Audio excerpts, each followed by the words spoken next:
For those diving into F1 having binge-watched their way through the entirety of Drive to Survive, it can seem a little daunting. So many teams, so many drivers. Who's that guy? Wasn't there a pink car at some point? Wait, what the heck is an Alpine? Or you could just be someone like me, stuck with a crippling addiction to F1 preview guides who just loves the anticipation of the new season by looking over those 20 drivers for the 100th time. Fear not, dear viewer, for through the fog and the mist rides me, on the back of some sort of tiger, I guess? To match with the channel aesthetic, of course, with a limitless and some would say probably pointless knowledge of Formula 1 and its history. And I'm here today to give you an introductory lesson into the 2022 F1 grid, an overview of every single team and every single driver, complete with a brief history lesson of each, as well as their expectations for the year ahead. Before we dive in, for those of you who are new to the sport, I feel like it might be helpful to explain a few terms that I'll be using throughout the video. For those of you that are hardened veterans of the sport, feel free to skip ahead, but for those just starting out, these might be helpful to you. In F1, 2 world championships are fought for every year, the driver's title and the constructor's title. The driver's title is won by the driver who scores the most points by the end of the year, whilst the constructor's is won by the team whose 2 drivers cumulatively score the most points. Often the driver's title is won by a driver whose team wins the constructor's, but this isn't always the case. For example, last year, Red Bull's Max Verstappen won the driver's title, but Mercedes outscored Red Bull in the constructor's. Nowadays, all F1 teams have a junior program of some description. Members of these programs will be young drivers not currently in Formula 1, but racing in lower series. This allows F1 teams the opportunity to support the development of young talent, and if those drivers impress, they can potentially be promoted into the main F1 team. For example, Lewis Hamilton was a member of the McLaren junior program, and his successes lower down earned him a spot at McLaren when a vacancy was available. To use a football analogy, if you imagine a team being promoted through the leagues, Formula 1 racing uses the same system. Typically, drivers will progress through a tiered system starting with kart racing, before progressing through gradually more powerful car series from Formula 4 to Formula 3 to Formula 2, before being ready to step into Formula 1. These series have been rebranded over the years, so on the occasions where I mentioned GP2, this is the previous incarnation of what is now F2. Likewise, GP3 is now F3. Unlike in a sport such as football, teams in F1 have been known to frequently change their titles. This can be due to a number of factors: sponsorship deals, rebranding for promotional purposes, or even the team being bought out by a new company. For example, Alpine are a rebranding of Renault to promote their Alpine brand, whilst Mercedes purchased Brawn in 2010 and renamed the team. So if you hear me mention a team that you've not seen or heard of, chances are they are a former name for a team that's on this list. Reigning champions Red Bull's origins go all the way back to 1997, when they were called Stewart. Owned by former world champion Jackie Stewart and his son Paul, the Tartan cars were fast but unreliable, and it took until 1999 for the team to win their first race. More money was required to elevate them up the order, so Stewart was sold to the Ford Motor Company and rebranded as Jaguar. But no more wins followed despite hiring championship runner-up Eddie Irvine, and after 5 unsuccessful seasons, the team were put up for sale by the end of 2004. And in came energy drinks company Red Bull, sponsors of Sauber since 1995, but now looking to spread their wings with their own team. In too came the experienced David Coulthard, and he proved a revelation for them, consistently scoring points and was unlucky not to take a podium. Those performances were enough to attract championship-winning designer Adrian Newey to the team in late 2005. Though a handful of podiums came their way over the next few years, it wasn't until 2009 that they won their first race, as drivers Sebastian Vettel and Mark Webber challenged for the title, ultimately losing out to Jenson Button and Brawn. That was rectified in 2010, when Vettel beat Webber and Ferrari's Fernando Alonso to the title at the last race of the season, and followed that up with 3 more consecutively by the end of 2013. But new technical regulations in 2014 saw them drop back as Mercedes took over at the front. Drivers Daniel Ricciardo and Max Verstappen won numerous races in that time, but they never had the machinery to challenge consistently, which wasn't helped by uncompetitive Renault power. Switching to Honda in 2019, performances began to pick up as the team established themselves as best of the rest, before they took the fight to Lewis Hamilton and Mercedes last year with an arguably better car, finally reclaiming the driver's title at the final round. After waiting so long for another title, Red Bull will be keen to add another sooner, and maybe pick up that constructors' title that eluded them last time around. Leading the charge for Red Bull is their reigning world champion Max Verstappen. Regarded as the best thing since someone saw a loaf of bread and decided to put some slices into it, for many it was a question of when and not if he'd become world champion, and with the best car he'd ever had beneath him last year, Max took the opportunity with both hands. Max was one of the hottest young prospects in recent years, and both Red Bull and Mercedes competed for his signature, but Red Bull won out. A rapid rise through the ranks saw Verstappen promoted to F1 with Toro Rosso in 2015 at just 17 years old, and after only one full year of car racing. He was scoring points by his second race, and was a regular points finisher throughout the year, peaking with a brace of fourth place finishes. Just 4 races into 2016, he was promoted to main team Red Bull, and he repaid that trust by winning on his debut in Spain to become F1's youngest ever winner. Over the next few years, more wins followed, but the Red Bull was unreliable and unable to match Mercedes, which wasn't helped by a series of high-profile mistakes from Max, and his overly aggressive nature was called into question by a number of other drivers. In 2019, he began to find a more consistent edge as both he and Red Bull continued to improve. 3 wins came in 2019, and then 2 more in 2020, as he ranked third both years, comfortably best of the chasing pack behind Mercedes. Last year, he finally had equal machinery with Hamilton and Mercedes to give fans the title battle they had been waiting for so long. Winning 10 races and taking 18 podiums, the battle went all the way down to the last lap of the season, with Max coming out on top in controversial circumstances after a late safety car period allowed him to catch and pass leader Hamilton on much fresher tyres when it seemed like the race wouldn't be restarted. Those circumstances were out of his control though, and his dominant performances throughout the year showed he was a deserving world champion. Max will be raring to win a second world title in 2022 to prove his naysayers wrong. Sergio Pérez has always been well regarded for his enviable tyre management skills that has always allowed his teams more flexibility when it comes to making race strategies, and he'll be hoping for a more consistent sophomore campaign at Red Bull after a slightly inconsistent first that maybe cost the team a shot at the constructors. Pérez made his F1 debut with Sauber back in 2011. It was a quiet maiden season, but he really shone in 2012, scoring 3 podiums and narrowly missing out on a first win in the rain in Malaysia, beaten only by Fernando Alonso's Ferrari. Those performances earned a call-up to McLaren to replace Lewis Hamilton, but McLaren were uncompetitive in 2013, and Pérez was comfortably outperformed by teammate Jenson Button. He found a home at Force India for the next 7 years, even when the team was rebranded to Racing Point.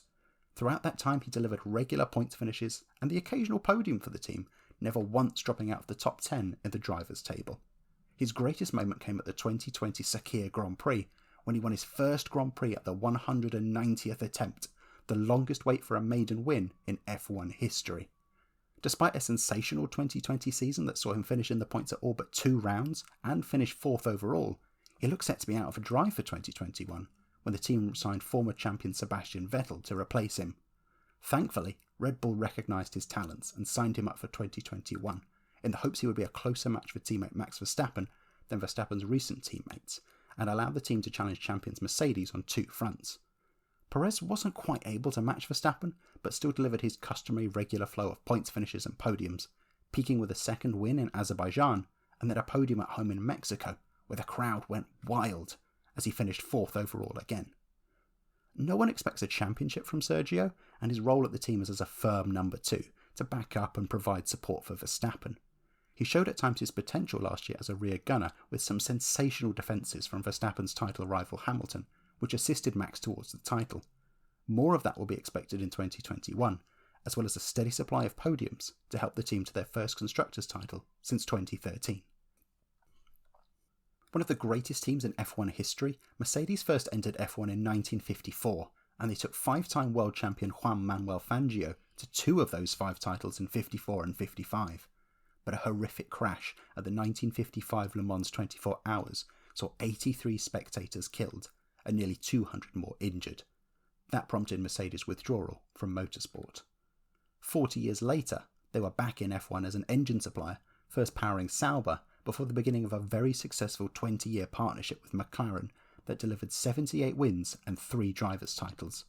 But Mercedes still had an itch to go it alone, and to see the Silver Arrows, as Mercedes were nicknamed, champions of the world once more. The modern Mercedes team's roots go all the way back to 1999, when a consortium led by Craig Pollock and supported by British American Tobacco entered the Grand Prix circus as British American Racing. Despite a healthy budget, high hopes, and even the driving talents of 97 world champion Jacques Villeneuve, their first season was a disaster, scoring nil points. Slowly but surely, the team's performances picked up, peaking in 2004 when Jenson Button finished third overall, taking 10 podiums as Ferrari and Michael Schumacher dominated. Bought by engine suppliers Honda for 2006, Button won his first race for the team in Hungary that year, but the next 2 seasons proved dreadful, not helped by the terrible choices in liveries, and seriously not helped by the global economic depression, which prompted Honda to withdraw. Saved at the last minute by legendary team principal Ross Brawn, the team completed a miraculous turnaround as they went from out of business at the start of the year to world champions by the end of it, with Jenson Button emerging victorious. For Mercedes, champions Brawn were the perfect starting base for a new factory effort, and they purchased the team, rebranding it as Mercedes. Despite hiring the promising Nico Rosberg and luring the legendary Michael Schumacher out of retirement, success wasn't immediate, and the team hovered around 4th and 5th in the constructors over the next 3 years.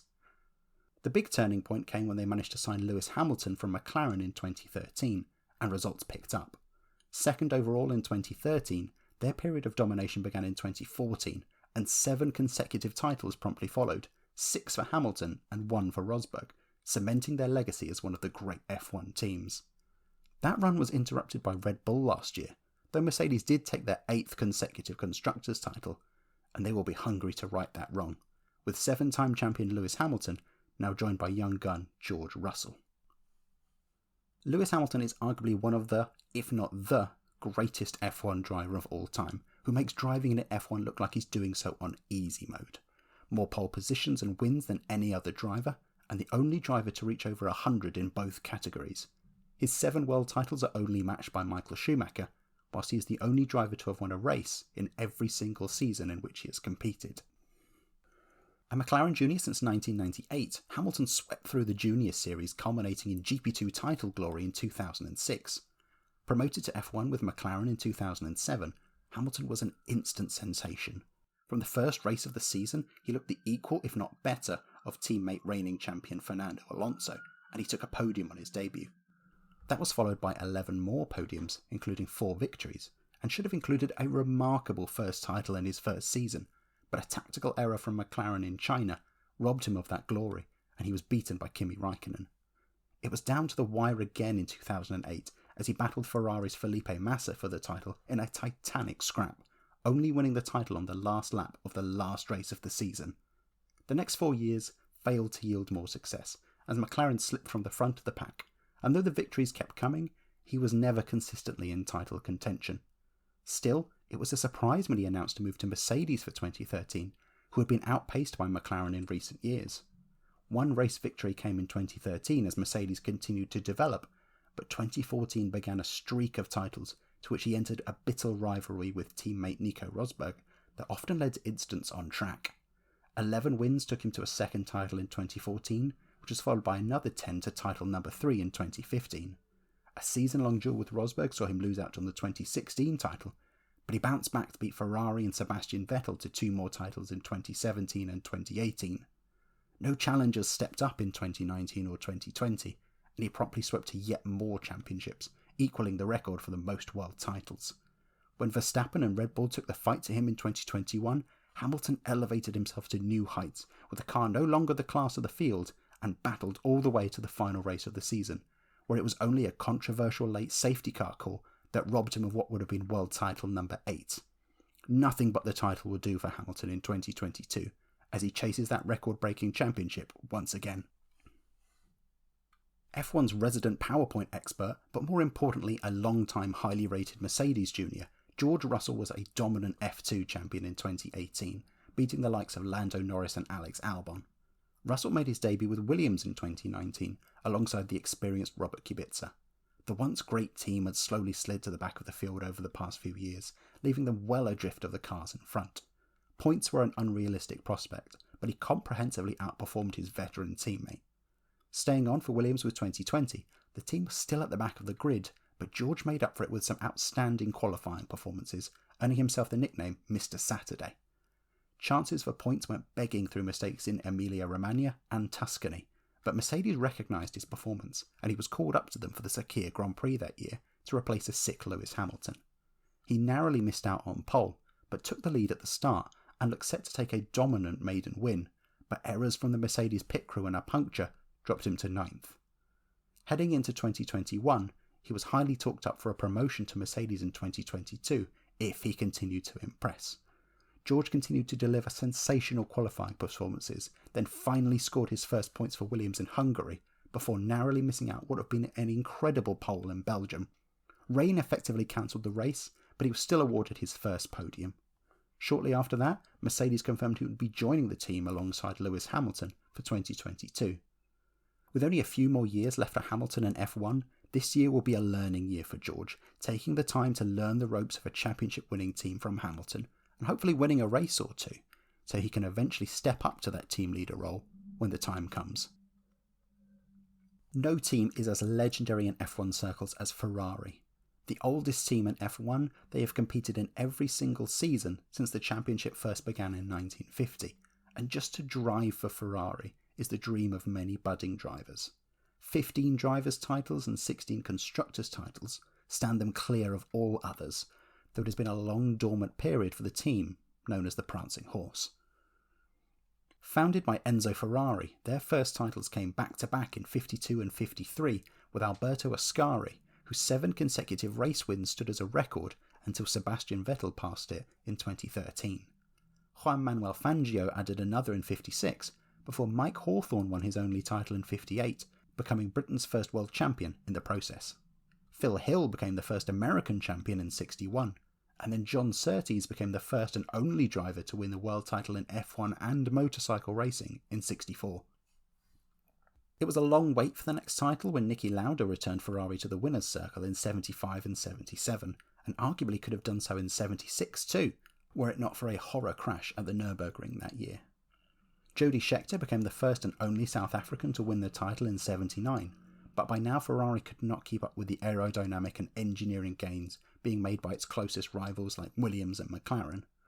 Despite the best efforts of legendary drivers such as Alain Prost and Nigel Mansell, 79 would be the last title Enzo Ferrari would see his team win before he passed away on the 14th of August, 1988. Less than a month later, Ferrari drivers Gerhard Berger and Michele Alboreto finished an emotional 1-2 at the Italian Grand Prix, and dedicated that victory to Ferrari.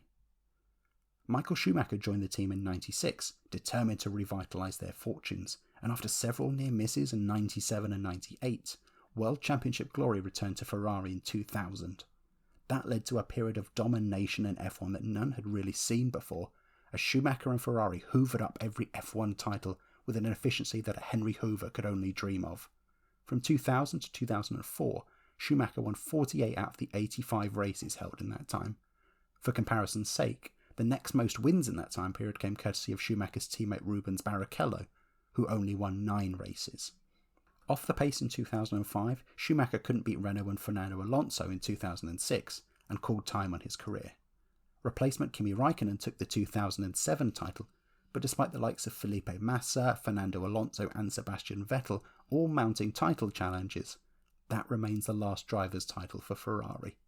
The challenge to return glory to Ferrari now falls to the hands of Ferrari protégé Charles Leclerc and his ever-improving teammate Carlos Sainz. Now one of the highest rated drivers on the grid, it's strange to think that Carlos Sainz almost never received his F1 break back in 2015. Despite being Formula Renault champion in 2014 and being backed by Red Bull, it looked as if a promotion to F1 would pass Sainz by for 2015 with no room at the Red Bull Inn. But Sebastian Vettel's abrupt move to Ferrari prompted a driver shuffle, and suddenly a space opened up at Toro Rosso. Matched alongside fellow rookie Max Verstappen, Carlos scored points on his debut, and a solid first campaign left him 15th in the standings. More points followed in 2016 as he rose to 12th, but was overlooked by Red Bull when Daniel Kvyat was demoted, and Max Verstappen took the Red Bull seat instead. A consistent 2017 season saw him climb into the top 10 in the championship for the first time, and perhaps accepting that the Red Bull door had been closed to him, 4 races before the end of the year he moved to Renault. Paired alongside Nico Hülkenberg for 2018, he racked up the points once more, but couldn't match the pace of his teammate, and when Daniel Ricciardo announced he'd be joining Renault for 2019, it was Hülkenberg who was kept on. McLaren were impressed by his skills though, and signed him for 2019. It was a great season in which he pipped Red Bull duo Pierre Gasly and Alex Albon to 6th overall, and took his first podium in Brazil in his 101st race, the longest wait for a podium in F1 history. More of the same followed in 2020, including narrowly missing out on a debut win at the Italian Grand Prix. His and teammate Lando Norris's efforts took McLaren to 3rd in the Constructors, but Ferrari had spotted the talents of the Spaniard by now, and lured him to the Italian legends. It proved to be a very Sainzable decision on their part, and to the surprise of many, he more than matched highly rated teammate Charles Leclerc, and helped Ferrari to 3rd overall, whilst he pipped Leclerc and Norris to 5th in the Drivers' Championship. If Ferrari are competitive in 2022, Carlos will be gunning for that long overdue maiden win, and to return Spain to the top step of the podium for the first time since Fernando Alonso did so in 2013. A Ferrari junior since 2016, Charles Leclerc swept to junior title success, winning the 2016 GP3 title before following up with the 2017 F2 title. During that time, he also made numerous Friday practice appearances with both Haas and Sauber. He signed to race for Sauber for 2018, becoming the first Monegasque driver since 1994. He immediately shone, qualifying consistently well and delivering several points finishes, including 6th in Azerbaijan and a run of 7th places towards the season end. Ferrari was suitably impressed, and in September that year he was announced as a Ferrari driver for 2019, becoming the youngest driver to race for Ferrari since 1962. An outstanding debut season saw him take 7 pole positions, more than champion Lewis Hamilton, and only a late engine glitch stopped him from winning on only his 2nd outing. More podiums followed before taking 2 emotional wins, one in Belgium the day after the death of his friend Antoine Hubert in the F2 race, and in Italy in front of the Ferrari faithful, taking him to 4th overall. Those performances cemented his role as Ferrari number 1 and left teammate Sebastian Vettel to begin to look for pastures new.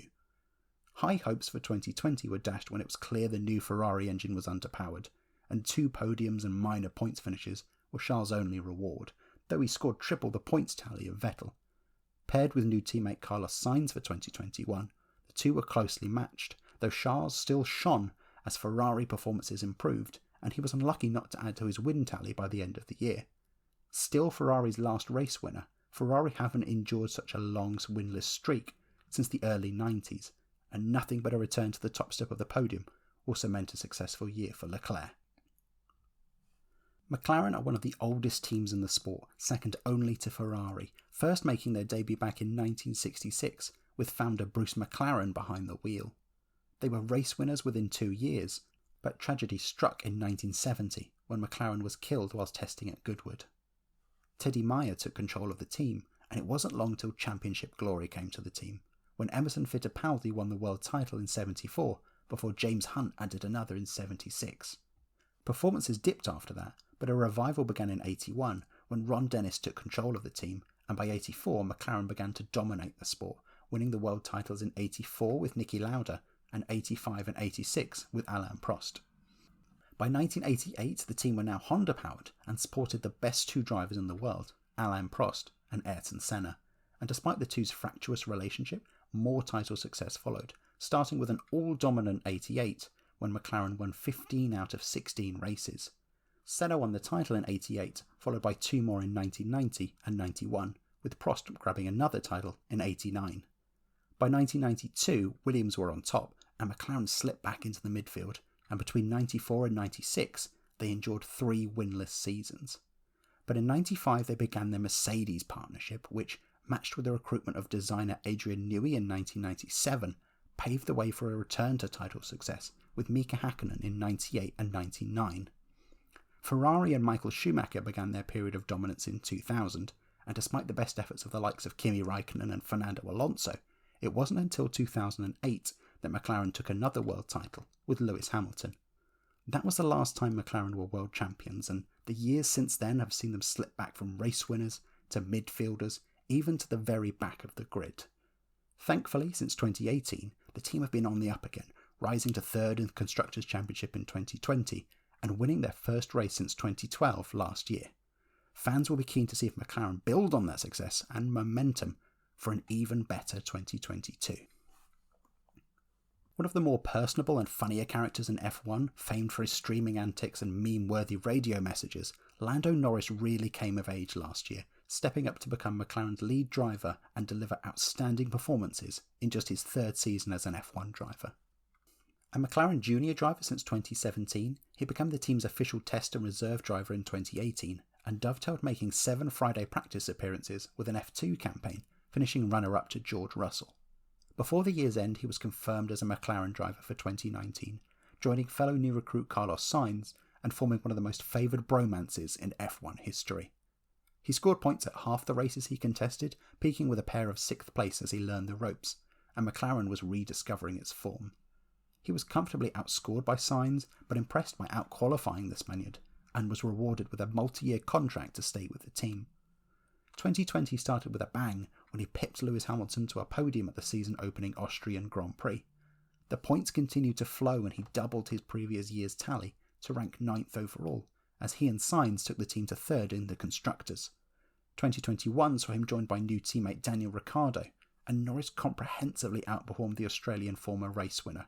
4 podiums and a debut pole marked his most successful season yet, and he was unlucky not to add a maiden victory after mistakes took him out of the running in Belgium and Russia.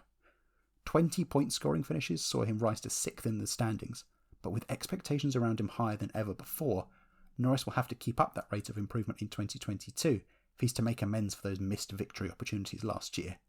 Podiums will be the minimum expected from him now.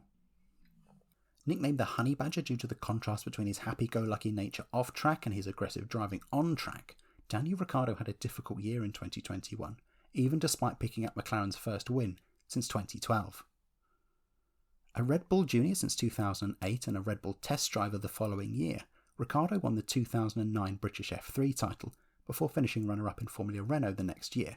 A title bid for 2011 was interrupted when a seat opened up at backmarker's HRT, and Red Bull took the opportunity to give the Australian a chance to learn the ropes in F1.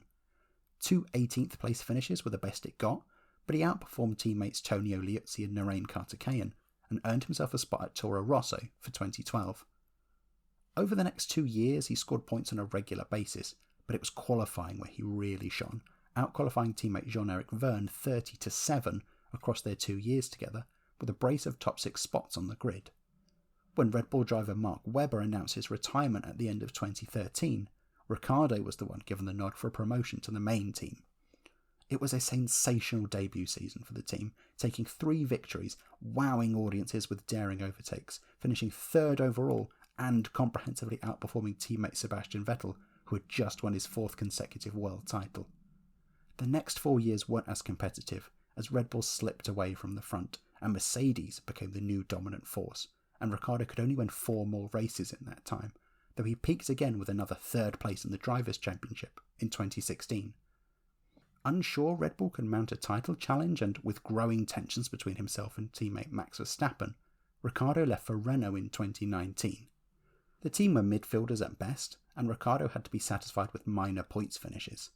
Improvements were made for 2020, and he took 2 podiums en route to 5th place, but it was clear the team weren't close to a championship challenge, and when his seat opened up at the ever-improving McLaren team, Daniel took it.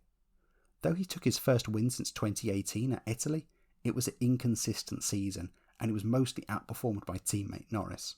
A big bounce back is needed in 2022 to save Daniel's reputation, and to keep the hopes alive that this vastly talented Australian can still win the world title that many feel he richly deserves. The history of Alpine is very simple indeed. Before Alpine, they were Renault. Before that, they were Lotus. Before that, they were Renault again. Before that, they were Benetton. And before then, they were Toleman. Got it? Oh, also there were some previous Renault and Lotus teams that weren't linked to this team, but are linked to the brand name. Got it? Fantastic. They were called Toleman back in 1981, but mostly trundled towards the back of the grid during their time in F1, and their only real story of note was when they gave the legendary Ayrton Senna his debut in 1984, and he almost won in the pouring rain at Monaco. Italian clothing company Benetton took over in 1986, and the pace began to pick up, with podiums and wins slowly dripping through, before the arrival of a young Michael Schumacher in 91 eventually led them to championship glory in 94 and 95. He departed for Ferrari in 96, and the wins dried up, with only one more win coming from Benetton in the remainder of their F1 days. Engine suppliers Renault bought the team in 2002 and brought them back to the winner's circle when Fernando Alonso won in Hungary in 2003, before he won 2 world titles for the team in 2005 and 2006. But once again their champion driver departed for another team, in this case McLaren, and 2007 was winless. Despite Alonso returning in 2008, the team had fallen down the pecking order and had slumped towards the lower midfield by the end of 2009. Worse yet, they were found guilty of fixing the result of the 2008 Singapore Grand Prix, forcing long-time team leaders Flavio Briatore and Pat Symonds out of the team. Things looked like they might pick up in 2010 thanks to the heroics of Robert Kubica leading them back to the podium, but a horrific rallying accident took him out of F1 for 2011. Another rebrand came in 2012 as Lotus took over ownership, and new drivers Kimi Räikkönen and Romain Grosjean gave them podiums galore en route to 4th in the Constructors in 2012 and 2013, with Räikkönen picking up 2 wins. He left at the end of 2013, and that, plus money troubles, saw them slide back down the grid again. Renault bought the team back in 2016, and so has begun another steady climb from the back, with the likes of Nico Hülkenberg and Daniel Ricciardo slowly steering the team up the order, before yet another rebrand to Alpine, Renault's sports car division, for 2021. Esteban Ocon gave them their first win since Räikkönen in 2013, whilst the efforts of Fernando Alonso won praise all around. Now the elder statesman of the sport, 40-year-old Fernando Alonso is now entering his 20th year in the sport, but as last year showed, those years have seen him lose none of the speed that have taken him to numerous wins and 2 world championships. Making his debut for back Marcus Minardi in 2001, Alonso shone, but with no seats available further up the grid, he spent a year on the sidelines in 2002 as Renault test driver. Promoted to a race seat there for 2003, he immediately made his mark, taking pole in just his second race for the team, and then winning his first race in Hungary later that year. Another solid year in 2004 saw no wins, but he rose to 4th in the drivers' standings. When the Renault became the class of the field, Fernando took full advantage, beating McLaren and Kimi Räikkönen to the 2005 title, before defeating Ferrari and Michael Schumacher the following year. Moving to McLaren in 2007, he should have added a 3rd title, but lost out by 1 point to Ferrari and Räikkönen. Whilst there, his relationship with both the team and teammate Lewis Hamilton imploded, and he left McLaren after just 1 year. He went back to Renault for 2008 and 2009, but the team were no longer the competitive force it had been, and they were wasted years for Fernando, only winning 2 races. Ferrari signed him up for 2010, and he nearly repaid them with a world title, only beaten by Sebastian Vettel at the final round. He was close again in 2012, despite that year's Ferrari being one of the worst cars in more recent years, but in a car that was on average 6th fastest, Alonso's consistency took him to a final round title showdown with Vettel again, in which Vettel triumphed. Another runner-up spot followed in 2013, but it was becoming clear at this point that Ferrari could not provide Alonso with the title-challenging machinery he so desperately wanted, and after a winless 2014, he left the team. He rejoined McLaren, but the team were far from competitive, and over the next 4 years he was plagued by unreliable and underpowered cars, and called his time on F1 by the end of 2018. Away from F1 he tackled various other series such as Le Mans, IndyCar and Dakar rallying, but when Ricciardo left Renault, the team needed an experienced driver to lead the team, and they were quick to sign up Alonso for a return. A consistent and crafty return to F1 saw multiple points finishes, as well as a return to the podium in Qatar, his first podium since 2013. For many, he was one of the drivers of the year, and none would lament seeing another Alonso victory if Alpine get it right this year, or even just a couple more podiums to take his career tally to a century and become just the 6th driver in history to do so. F1's newest race winner, expectations will be higher on Esteban Ocon this year. Long touted as a future world champion, Alpine have shown their faith in the Frenchman by tying him down to a long-term deal with the team. Now it's up to Esteban to repay that faith. GP3 champion in 2015, he was soon snapped up by Mercedes to their junior programme, and spent the first half of 2016 racing in the DTM, as well as being loaned out to Renault to act as their reserve driver. When the Mercedes-powered Manor team dropped driver Rio Haryanto, Mercedes wasted no time in getting their driver onto the grid, and despite the team being amongst the slowest on the track, he very nearly scored points at a rainy Brazilian Grand Prix, only dropping out of the top 10 on the last lap. When a seat opened up at the Mercedes-powered Force India team for 2017, he beat fellow Mercedes junior Pascal Wehrlein to the drive alongside Sergio Pérez. Now in competitive machinery, Esteban was frequently among the point scorers, with highlights being 2 fifth places, as well as a run of 12 consecutive point-scoring finishes en route to 8th overall. However, the season was blighted with numerous on-track incidents with his teammate, and the two proved to get along as well as my digestive system and a large influx of dairy products, prompting a ban of the two racing one another for fear of losing more points. More points followed in 2018, but when the team was purchased by businessman Lawrence Stroll, it was Esteban who was dropped to make room for Stroll's son Lance. He had an agreement to join Renault for 2019, before the surprise signing of Daniel Ricciardo left him on the sidelines that year, acting as Mercedes' reserve driver. Returning to F1 with Renault in 2020, it was more solid than spectacular, as teammate Ricciardo shone, though Esteban did peak by scoring his first podium with second in Sakir. Last year was more of the same, though there were some flashes of brilliance, notably strong drives in Qatar and Saudi Arabia, which was topped by a surprise maiden win in Hungary. Expectations will now be higher this year to be a closer and more consistent match to teammate Alonso, and to show a readiness to become a team leader should Alonso decide this year is his last. The sister team of bigger brothers Red Bull Racing, AlphaTauri began life as perennial Italian backmarkers Minardi back in 1985. The ever underfunded team were rarely off the back of the grid during their time in F1 from then until 2005, and they only scored 38 points from 340 Grand Prix. But they earned a reputation as a fan favourite underdog, and were well regarded as talent spotters, giving the likes of Fernando Alonso and Mark Webber their F1 debuts. By late 2005, the team couldn't afford to stay in F1 any longer, and were bought out by Red Bull Racing, who wanted a team where they could place their junior drivers to allow them time to learn the ropes of F1, and then pick those that shone to join the main team. Known then as Scuderia Toro Rosso, that's Team Red Bull in Italian, it's pretty clever. They gained a reputation as a ruthless operation, spitting out more drivers than it nurtured or promoted to the main team, with half the drivers in their history having been unceremoniously dumped out of the team and out of F1. Those that did shine, though, were particularly notable. A young Sebastian Vettel gave the team its day of days in 2008 when he took his car to a maiden pole position and victory in Italy, before going on to world title success at Red Bull. Others, like Daniel Ricciardo or Alex Albon, have also come from Toro Rosso to enjoy success at Red Bull.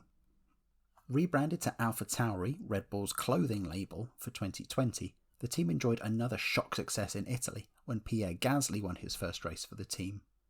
Though they will never likely reach the title heights of bigger brother Red Bull, many now see AlphaTauri as more of a sister than junior operation, more than capable of holding their own, and unlikely to back down from on-track battles with their bigger sibling. Last year saw them score their most points ever. The challenge now is to dig down and try to enter the top 5 in the Constructors for the first time. One of F1's biggest redemption stories in recent years, Pierre Gasly has rebuilt his reputation from rock bottom after being demoted from the Red Bull team to an established team leader and race winner at AlphaTauri. A GP2 champion in 2016, Red Bull had no seats available at any of its teams for 2017, so Pierre was placed in Super Formula, Japan's premier single-seater series, and finished runner-up. But before the year was over, he made his F1 debut for Toro Rosso, replacing Daniel Kvyat. Staying on for a full season in 2018, he impressed at the second race of the year when he qualified 5th and went on to finish a fantastic 4th. 4 more points finishes followed, and when Daniel Ricciardo departed for Renault, Gasly was promoted to Red Bull to partner Max Verstappen in 2019. It was a difficult year and Gasly was well adrift of Verstappen's pace. After the first 12 races of the year, Max had won twice and taken 3 further podiums, and was firmly in the hunt for second place in the World Championship. Meanwhile, Pierre had only finished in the top 5 twice, with no wins or podiums, and had less than a third of the points tally of his teammate. Red Bull weren't impressed, and he was demoted back to Toro Rosso, And things seemed to pick up when he promptly took his first podium in Brazil, beating Lewis Hamilton to the line. That seemed to invigorate Gasly, and 2020 was more consistent and was topped with a surprise victory at the Italian Grand Prix. Passed over for a re-promotion to Red Bull in 2021, he again delivered with a strong campaign, regularly qualifying in the top 6, scoring another podium at Azerbaijan, and finishing the season with his highest points tally yet. More of the same will be expected in 2022, though with his contract up at the year's end, questions will be asked whether Red Bull feel Gasly is right for a return to the main team, and if not, whether Pierre will have to move on elsewhere if he's to chase down the World Championship he started to show that he'd richly deserve. Well known for his radio antics that have left more yen in a swear jar than seems appropriate, Yuki Tsunoda is a fast and aggressive driver, with a number of overtaking manoeuvres in his repertoire. After some struggles in his rookie year, the pressure will be on to deliver in his sophomore season. Both a Honda and Red Bull protege, it was a no-brainer to promote Yuki to AlphaTauri last year, after a successful 2020 F2 season had seen him take third overall, just a few points shy of championship winner Mick Schumacher. It was an up-and-down debut year. He scored points first time out in Bahrain, but seemed to struggle thereafter, and the rest of the season was blighted with numerous spins and crashes, which looked especially bad when compared to the heroics of Gasly in the other car.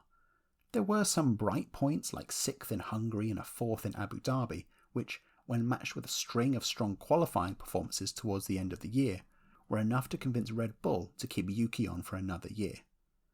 But, with 5 Red Bull juniors racing in F2 this year, jostling for the next placing on the Red Bull driver conveyor belt, not to mention the need to improve on a shaky first season, the pressure is well and truly on for F1's littlest driver to deliver some big results this year.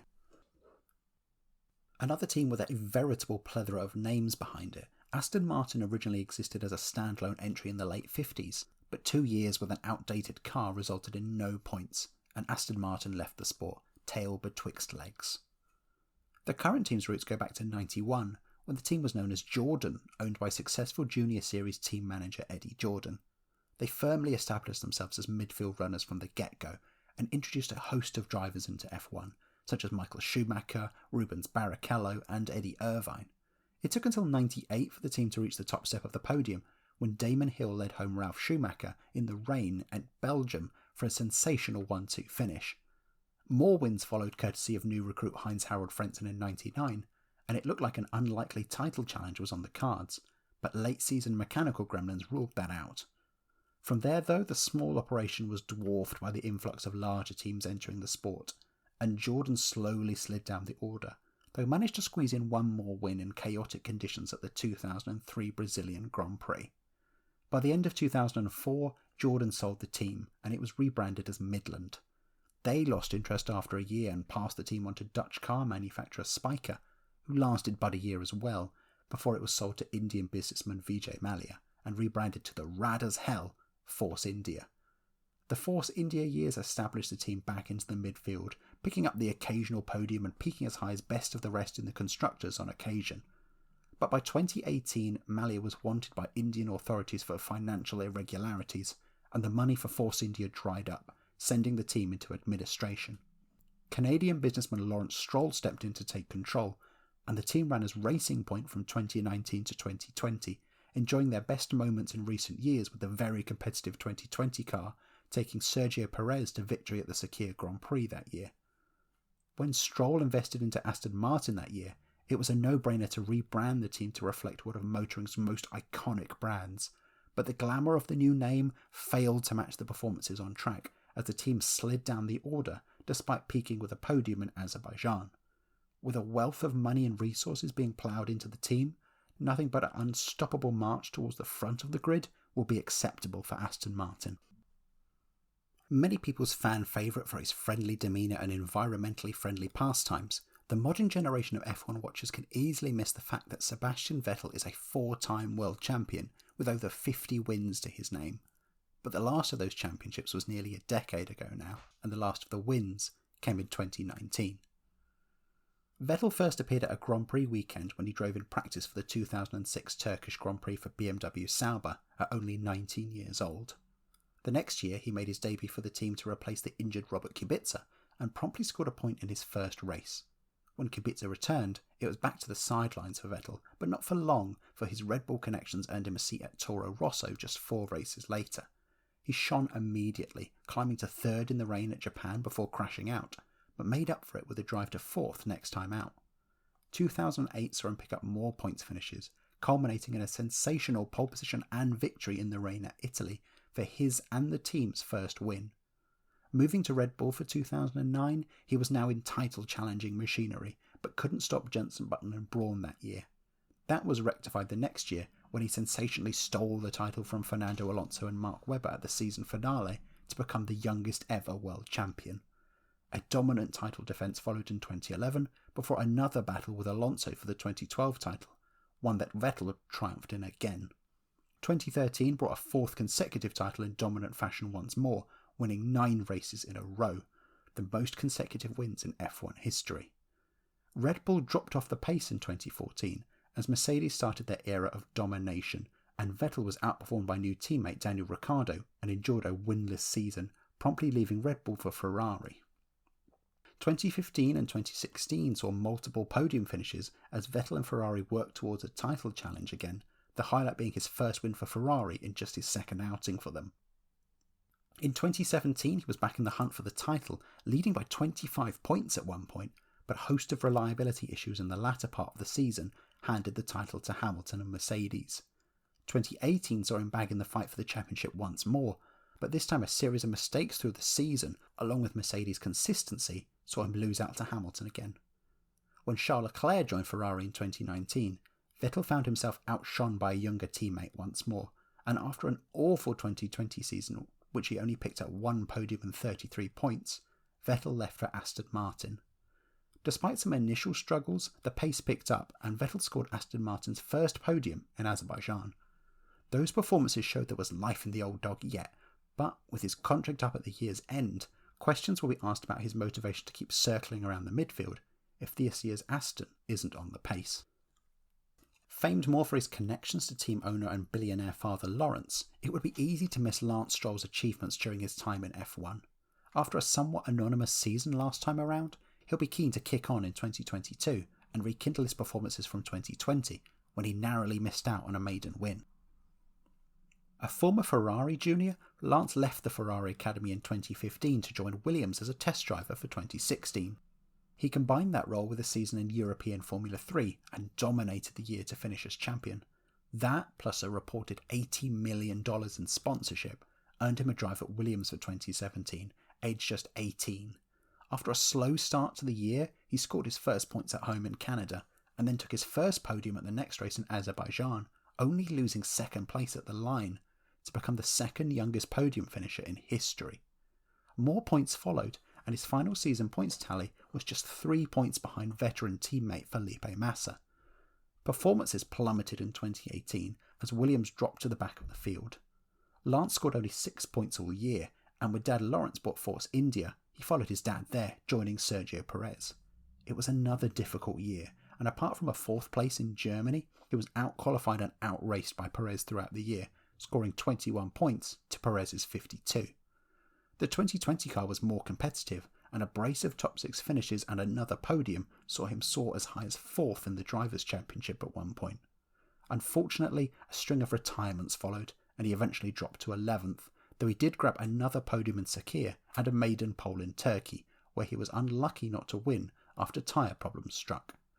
Rebranded to Aston Martin, the team weren't as competitive in 2021, and it was a difficult year for Lance, picking up the occasional points but failing to finish higher than 6th, as teammate Sebastian Vettel grabbed all the headlines.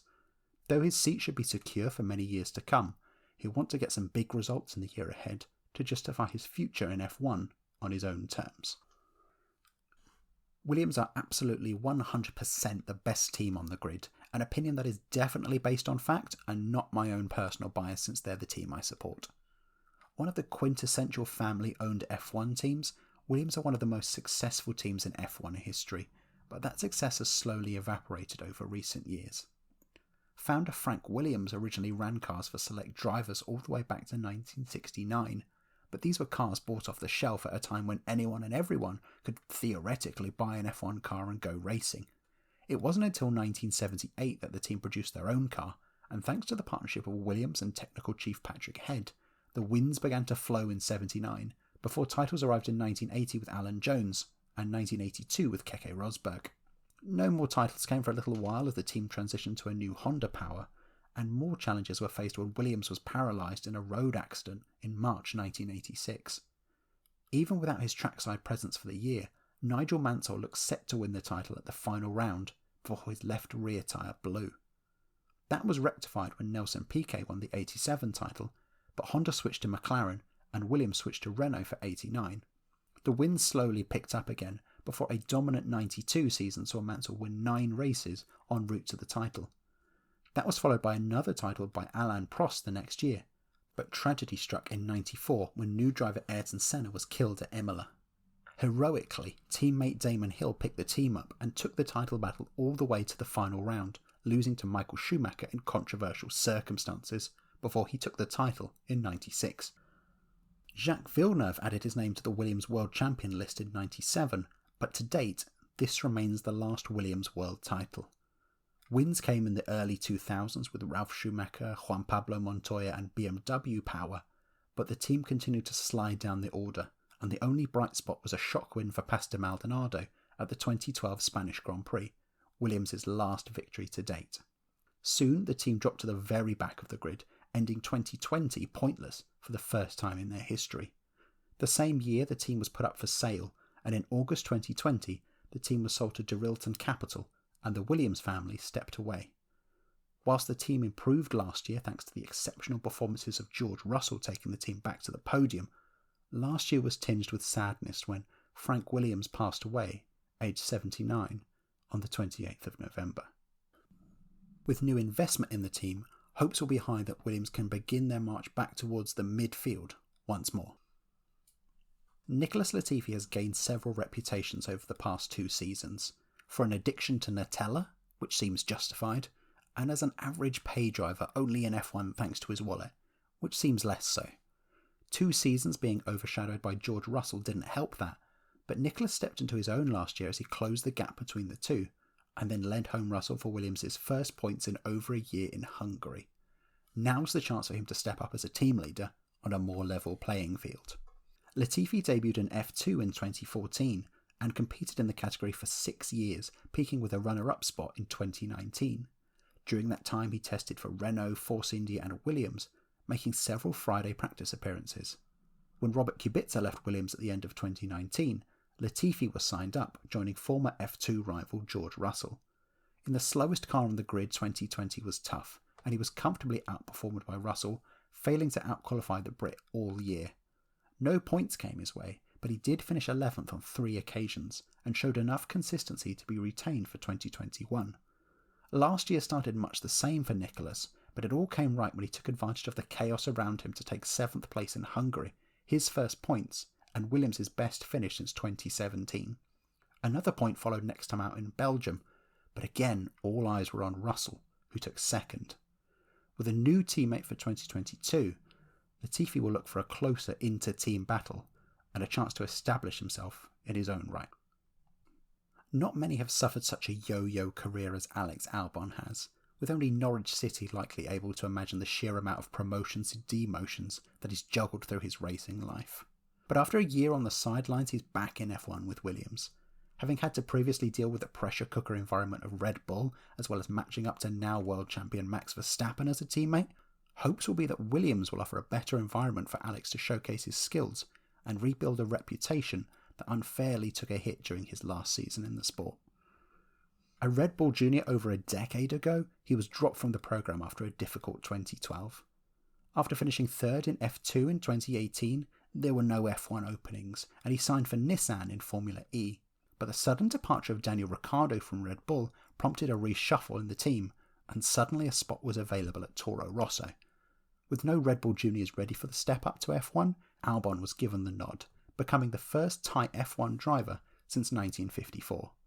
A quiet opening half of the year saw him take 5 point scoring finishes, including 10th in China, after starting from the pit lane. When Pierre Gasly was dropped from Red Bull, Albon was picked as his replacement for the remainder of the year to allow Red Bull to assess his abilities further. Consistent top 6 finishes followed, and he was unlucky not to take second in Brazil when Hamilton took him out. Signed on for 2020, he couldn't match the pace of teammate Verstappen, and despite taking 2 podiums, he finished the year 7th and with less than half the points of Verstappen. Red Bull were unconvinced and demoted Albon to test driver, replacing him with Sergio Pérez. 2021 was spent testing and racing in the DTM, but when it became clear a seat wouldn't open up at Red Bull or AlphaTauri for 22, Alex looked elsewhere, and when George Russell departed Williams for Mercedes, it was the perfect window for Alex to step back into F1. It will take time to get back up to speed with the world of racing after a year out, and to match the incredible performances Russell extracted from his Williams last year, but Alex will be confident in helping guide himself and Williams back up the grid.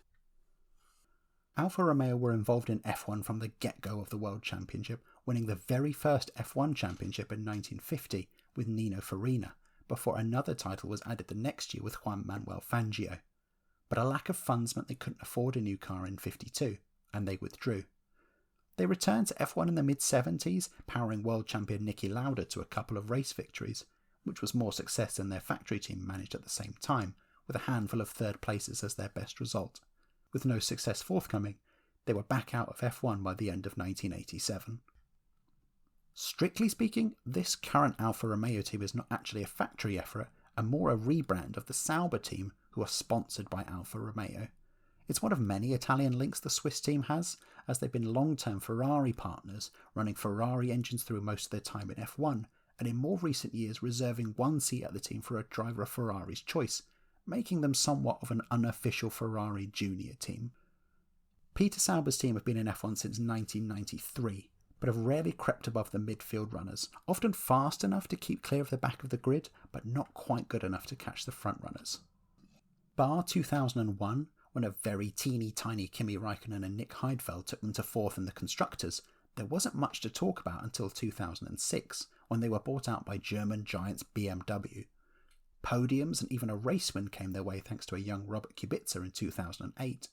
Despite looking strong for a title challenge that year, the team chose to shift focus onto the next year's car, but they badly misjudged the new regulations and fell towards the back, pulling out of F1 by the end of the year.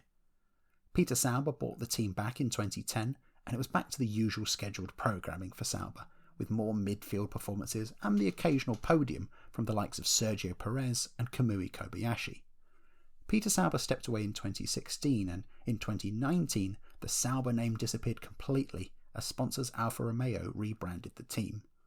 Last year the points began to dry up, prompting a total reshuffle as long-term duo Kimi Räikkönen and Antonio Giovinazzi departed, making way for ex-Mercedes man Valtteri Bottas and rookie Guanyu Zhou. A long-suffering number 2 at Mercedes to Lewis Hamilton for the past 5 years, Valtteri Bottas never managed to step out of his teammate's shadow and challenge for the title. Dropping back to the midfield in 2022 won't provide him with many more victory opportunities to add to his tally, but will allow him to return to the role of a team leader in a less stressful and perhaps more supportive environment. A GP3 champion in 2011, his title success opened the doors to a test session with Williams, and he impressed the team sufficiently to be signed on as a test driver. After a number of Friday practice appearances in 2012, he was promoted to a race seat in 2013. It was a difficult year with uncompetitive machinery, but he still managed to impress, outperforming teammate Pastor Maldonado and qualifying a stunning 3rd in the rain at Canada. Staying on for 2014, now joined by former Ferrari driver Felipe Massa, the new Williams was much more competitive, and 6 podiums took him to 4th overall. The next 2 years weren't as good, and 2 podiums in 2015 were followed by just 1 in 2016, as he ranked 5th and 8th overall. Preparing to stay on for another year at Williams in 2017, the surprise retirement of world champion Nico Rosberg left a vacancy at champions Mercedes, and Bottas was signed as teammate to Lewis Hamilton. 20 poles and 10 wins followed across the next 5 years, but he was never able to match Hamilton, and despite finishing title runner-up in 2019 and 2020, he was never in the title fight for either year. After more struggles in 2021, and with the pressure of Mercedes junior George Russell gunning for his seat, Valtteri left Mercedes to replace the retired Kimi Räikkönen at Alfa Romeo, rejoining forces with Principal Frederick Vasseur, who managed him during his GP3 title success. There'll be many a keen eye on Bottas this year, and if he can pull Alfa Romeo up from the lower midfield where it's been long accustomed, it'll have been a good year for him. Guanyu Zhou enters F1 this year as the only rookie in the field, but will also make history as the first Chinese driver to ever start an F1 race. In part, his sponsorship has enabled him to take the second Alpha seat, but to call him a pay driver would do disservice to his strong performances in F2 across the past 3 seasons. Previously a Ferrari junior from 2014 to 2018, he became a Renault junior in 2019 and was promoted to a test driver role just a year later.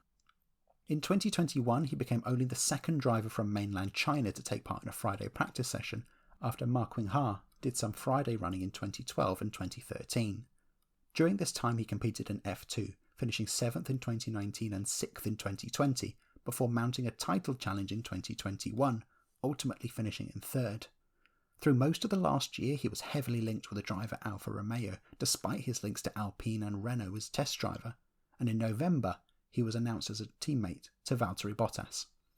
Both Alfa Romeo and Sauber in particular have a great reputation for nurturing young drivers, and in Bottas he has a very experienced teammate to learn from and improve.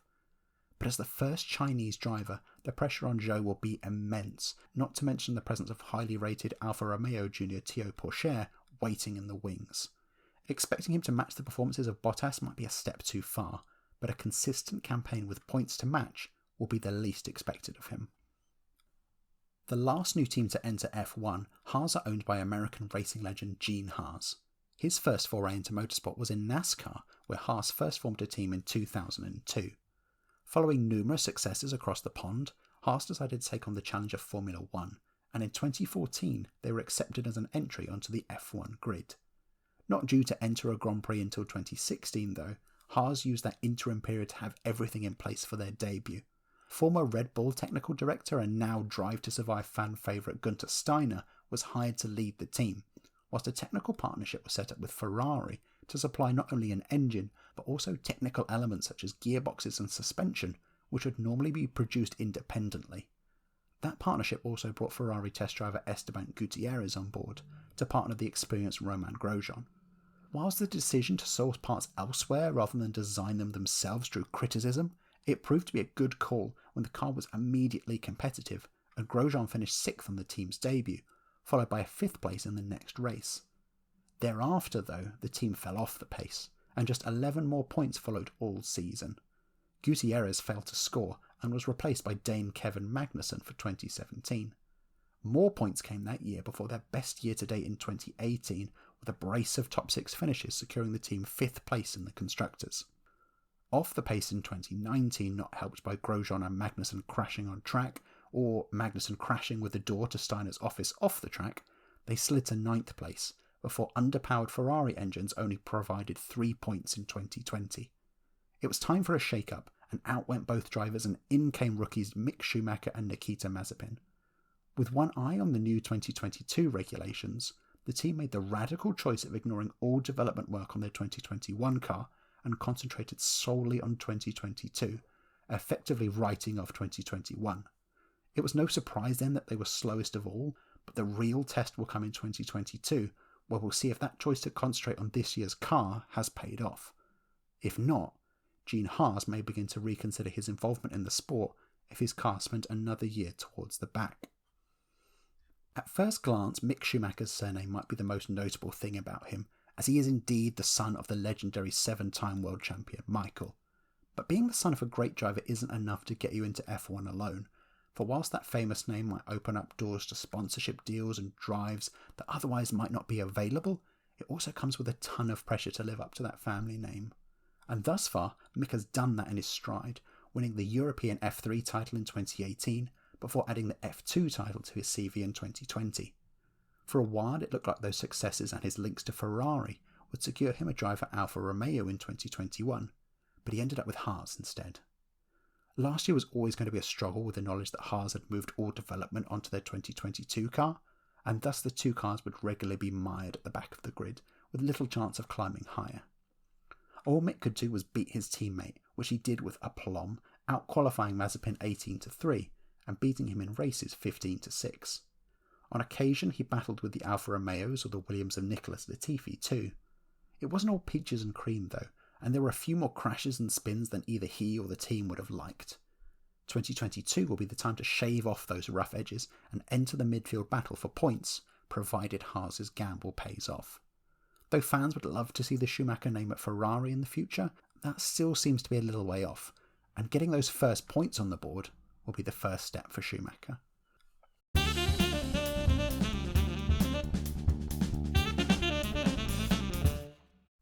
Hello, mid-editing Mobile Chicane here.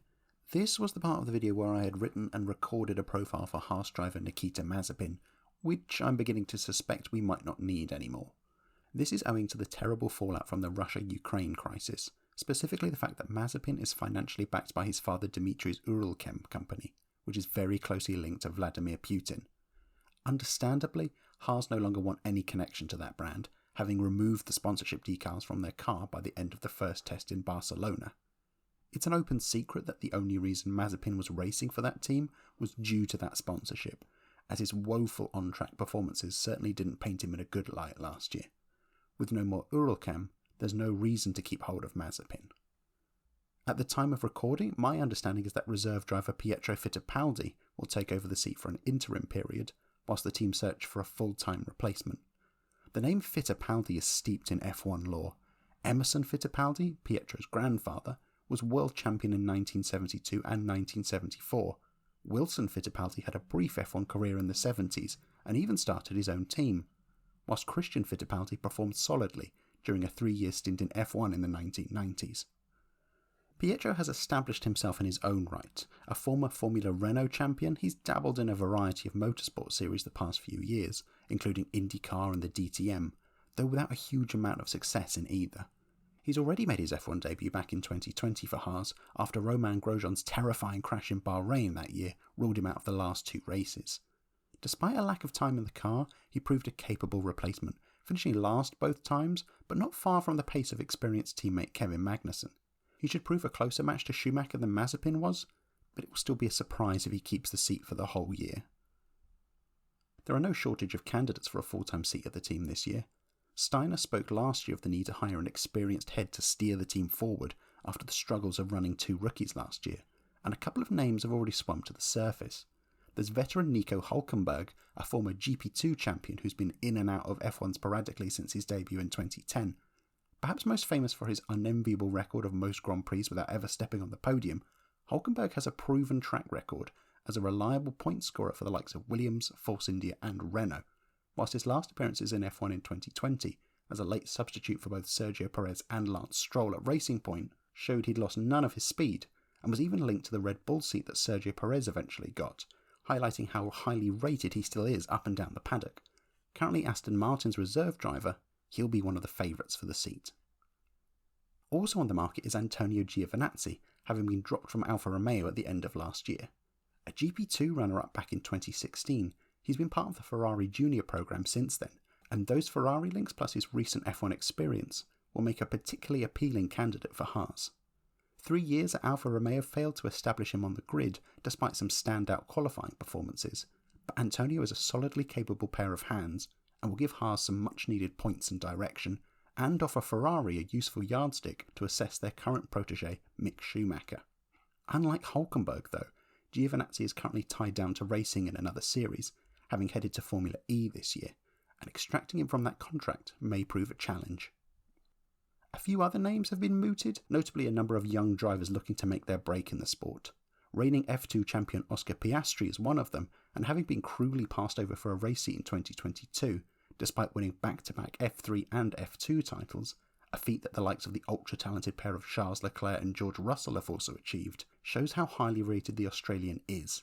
Or there's the Red Bull Junior pairing of Yuri Vips and Liam Lawson, both F2 race winners, and eager to have a chance to prove their worth to the Red Bull higher-ups. All 3 would be exciting to see in F1, but face the challenge of being tied down as reserve drivers at Alpine and Red Bull respectively, neither of whom may be keen to lose those drivers. At the time of recording, it's not obvious who will get the seat full-time, which tends to mean that an hour after I upload this, it will definitely have been announced.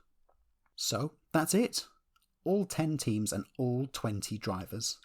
4 world champions, 10 race winners, 15 podium finishers. After the fireworks and frenzy of last season, F1 2022 promises to be as exciting, if not more so. Writing this before pre-season testing has even begun, it's anyone's guess who will emerge from the pack to come out on top. Will we see Red Bull versus Mercedes, Verstappen versus Hamilton, round 2? Or will one of their teammates, Perez or Russell, emerge from the shadows to dethrone their team leaders? Will the long-sleeping lion of Ferrari finally reawaken this year and carry Charles Leclerc or Carlos Sainz to what would be a very popular maiden title? Or is it the turn of fellow legends McLaren to build upon their Monza win last year and steer Lando Norris or Daniel Ricciardo to a first McLaren title since Lewis Hamilton nearly 15 years ago now?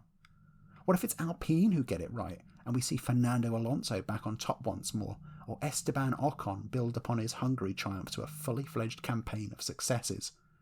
Or maybe it's someone else from the midfield who will have figured out the new regulations just so, and it's Aston Martin who will be tasting the champagne at the season opener, or Valtteri Bottas finally being in the right place at the right time. Maybe Haas have played an absolute blinder and their gamble pays off. There's only one way to find out: when the lights go out and away we go.